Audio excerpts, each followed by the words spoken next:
ngusaba rurema uko ndyamye nge ngoheka umpe n'amahoro mu buzima bwanjye kuko umukunzi mukumbuye icyama uwo mwana ambera umutima w'urugo rwanjye.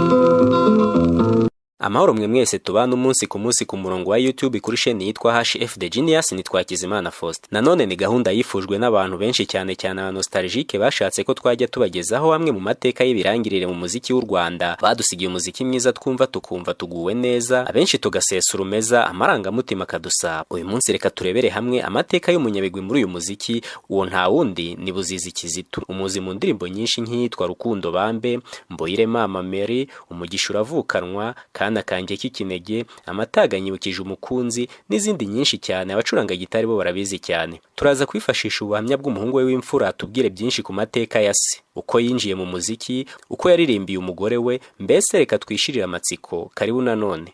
Reka dutangire tukwakira muvandimwe. Karibu kuri HF The Genius. Uraza guhera ku mazina yawe, utubwire naho uherereye. Nje banyita Kizami Selemani, nkaba ndi imfura ya papa akaba ari umuhanzi Buzizi Kizito. Nkaba ndi imfura ye.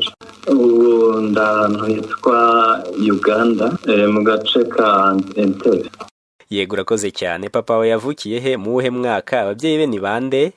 Papa wanjye ari we Buzizi Kizito, yavukiye mu Rwanda, avuka mu mwaka w'1954, akaba abyarwa n'umubyeyi we witwa Niboyi Mariko, akaba abyarwa n'umukecuru witwa Mary, yitwa Mary cyangwa Mariam. Yego, urakoze cyane. Nanone papa wavukana n'abavandimwe bangahe? Kwa papa wari we sogokuru bavuka ari babiri, ariko noneho muri rusange dushyizemo no kwa mama we ubwo ni batandatu, abahungu 4 n'abakobwa 2. Yego. Kizami Selemani, papa wawe yatabarutse ryari? Yatabarutse ku itariki 4/4/1996. Haba hari aho umubyeyi wawe akomora inganzo, wenda mu bavandimwe cyangwa abagize umuryango bandi?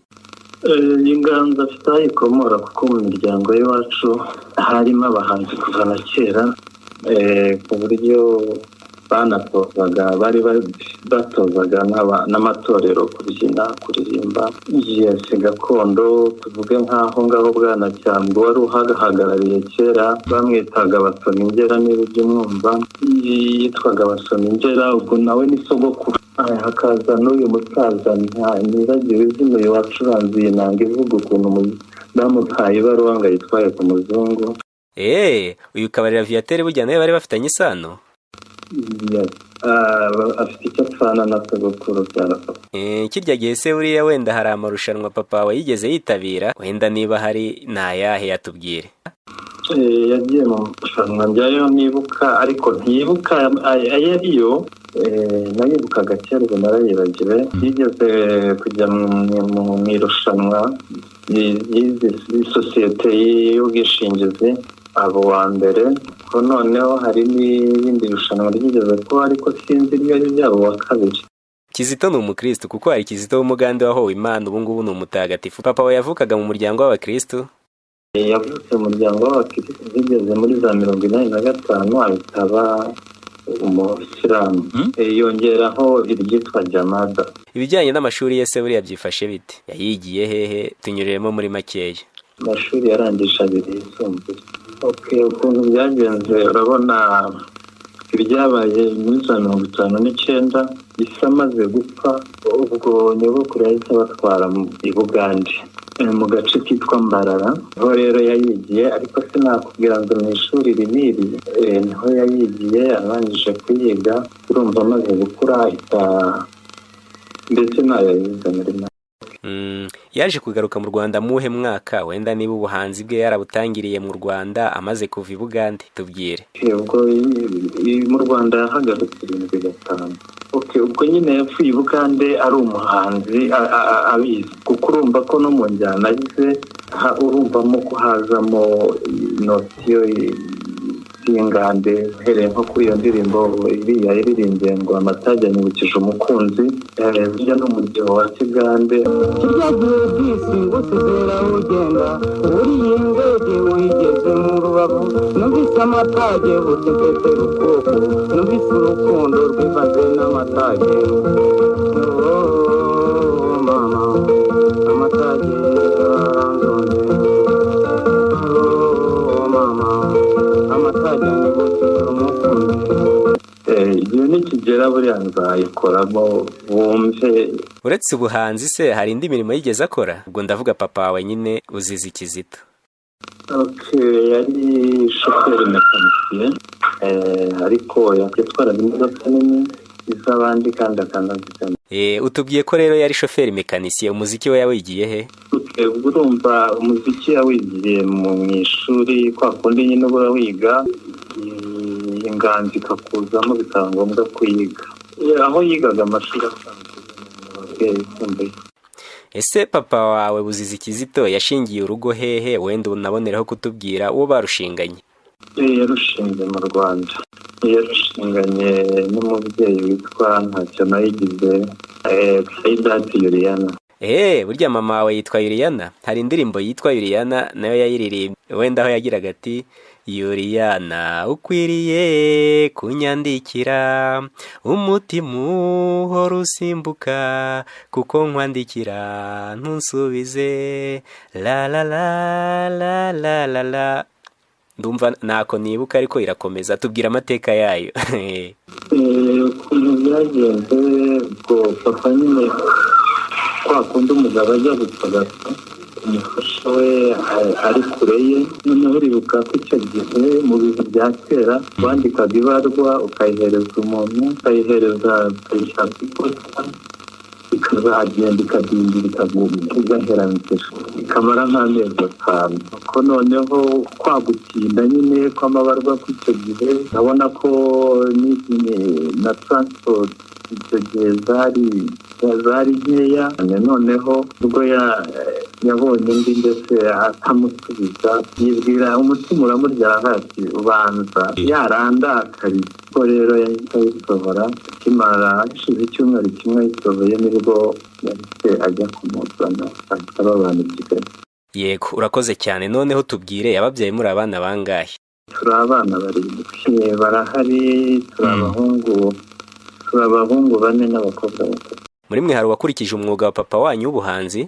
Uwa mbere ni njyewe, ndabifite sinzi yuko ntabashije kujya kuziporomotinga ngo bigeze ahagaragara kuri YouTube, ntabwo ndabigerageza ariko ngenda kubijyamo. Ikindi nkaba ndi n'umusizi, ndi gutaka abageni, nzi no kubaririmbira. Noneho se mu ndirimbo ze haba hari indi ndirimbo ifite amateka yihariye? Iyi ndirimbo ifite amateka n'iriya ngo kwiba ni se wo kwica.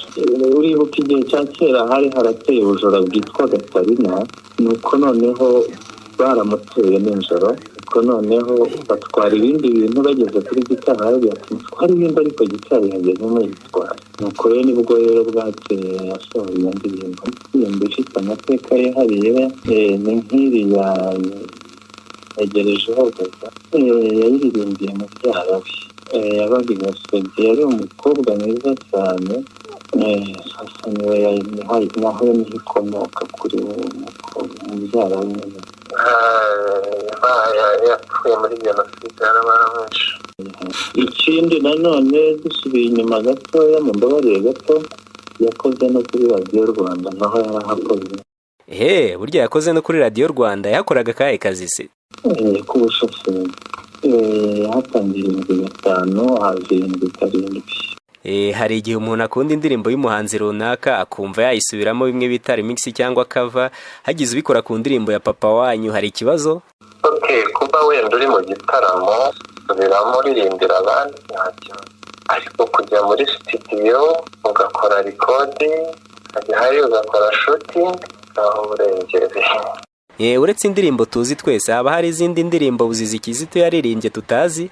Indirimbo ziracyahari nyinshi, hari nk'indirimbo nifuza buriya Imana imfashije nayo anezerwa, hari iyo bita uzajya wizera Imana ntukaragwe, narayibutse rwose.